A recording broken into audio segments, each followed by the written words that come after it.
All right, 27 minutes before 12 o'clock. Thank you for tuning in. I think I may have shared this story before. When I was younger, maybe 19 or so, one of my friends had an exchange student living with them from Brazil.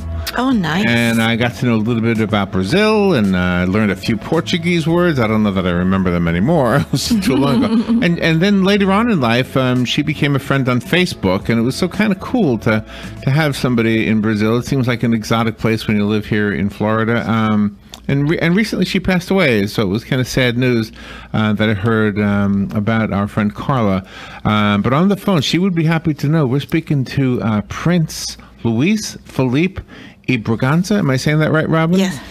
He's the son of the Prince of Brazil, a part of the imperial family, and he wants to talk to us about what is currently happening in Brazil with regards to the recent assassination attempt on the presidential candidate.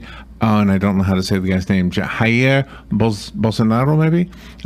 Luis, Prince, do I say Prince, Robin? Prince Philippe. Prince Philippe. Good morning, Prince Luis Philippe. Good morning, sir. How are you? Yes, morning. How are you, sir? Good. Are you in Brazil right now? I'm in Brazil right now, yes. Oh, my God. Thank you for having me. So what's going on down there? Well, it's election period, and we only have like a little bit over a week, so that we'll decide the next presidential, who's going to hold the office for the president for the next 4 years. And it's been a tremendous amount of pressure from the system, which has been corrupted by, corrupt politicians and by, a lot of socialist involvement, most socialist mentality and ideas that construe the reality that we live in. So that's what's going on. And Mr. Bolsonaro is the only option, a real option against what the system currently is. Oh, really? So we're in a fighting moment, yeah. So unfortunately, it's the only option we have, and we need to rally around him so that we don't we don't adopt a Venezuelan style government in the near future. The one thing that we have maybe in common is that we every once in a while have some candidates that are making progress that are also socialist, and it's not socialism in itself, but it's the entitlement mentality. Is that the same thing in Brazil?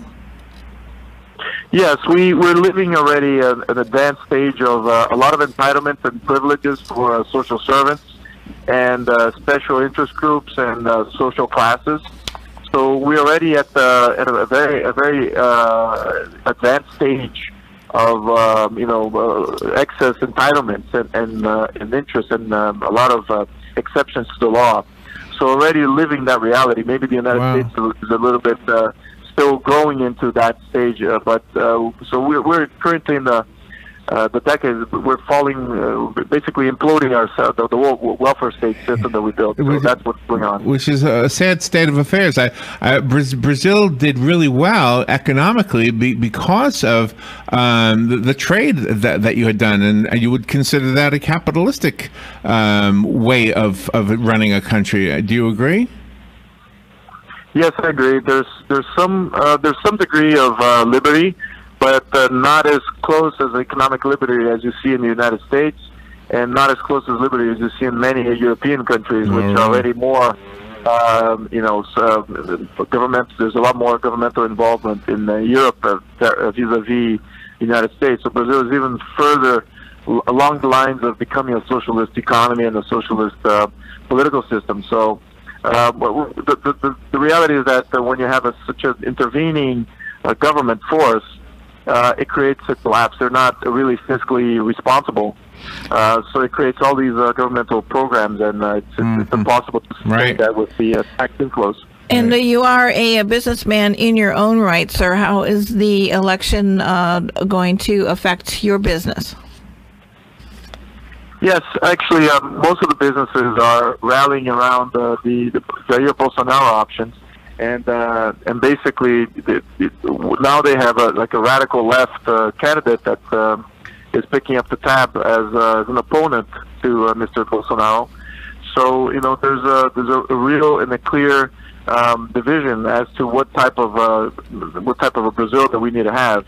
One with more economic liberty, or the one with continued government involvement in the economy. And this second option, this last option, has been the culprit of our fall at this point. So how can we help you? How can this radio interview help you? Do you want to speak to the people here in America, and we can share it on the internet? Well, I think it's a very interesting, because we're in many aspects we're very similar. We're both very large countries. Our societies are made up of immigrants and a diverse background. We have natural resources, a very large economy. So we share a lot of common interests in the region, in the Americas.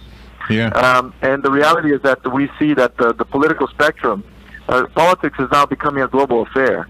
So, most of the political ideas that are ventilated over the media, and consider that the media has been consolidated over the world, and we also have made the same effects, and most of the agenda, the political agenda that is surfacing in the media in many countries is the same. So it's not really we're leading with global ideas now. That's basically what we need to go up against, or at least adopt. Yeah. And I think it's necessary for countries that are suffering from too much of an ideology commanding economy, commanding political system, to sort of create this social awareness first, and then secondly, a social resistance, because that's what's really going on here in Brazil. It's probably the first time that the civil society has organized itself against, socialism. The real bad effects of socialism. Right. That's been. So who's buying into that? Is it the younger people who haven't ever run a business? Are they actually believing that socialism is a better way, or is it the older folks who are believing the campaign promises of the opposing party? Yeah, the younger generations, they are taught Marxism in schools in Brazil, as far as the university as well. So there's a lot of that going on. So, but at the political level, Marxism it does not become a political option as far as a political party is concerned. However, socially, the socialist, democratic socialism, or social democrats as they call themselves, they still have a way of commanding the mentality and the ideas. And it's funny because most Brazilians that left Brazil, that bought property in the United States, they left is exactly because they feared socialism. They understand that socialism is not taking them anywhere. They're not protecting their property. It's not protecting their lives.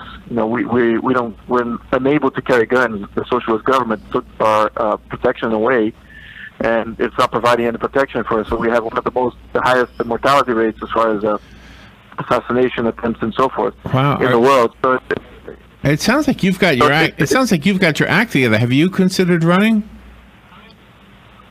Yes, I'm considering running for office this coming election.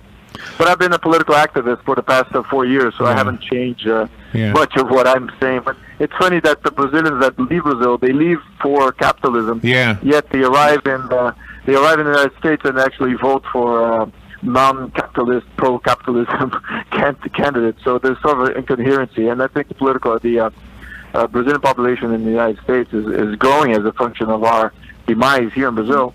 And it's affecting the voter spectrum in the United States as well. Have you outlined your thoughts on this? I know you wrote a book. I was wondering if the book outlines your thoughts on this very subject. It's Porque o Brasil e país. I'm horrible with this, but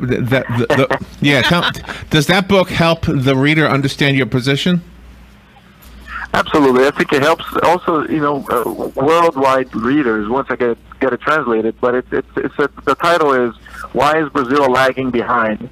And it's mainly because we adopted a social welfare state system for almost 100 years now, and we've been only seeing cycles of different welfare state models, but we have not yet addressed economic liberalism as part of our ideal system. So we haven't had the benefits of abundant opportunities and the capability of generating abundant opportunities in Brazil. God. For the sake of that's one of the issues. For the sake of the people of Brazil, I hope they hear you. I hope Americans hear you too, because we're slipping down that slope also. Maybe not to the extent you are, but I hope we wake up and realize that we have a good thing. We're going to lose it, and you guys you don't want to lose that.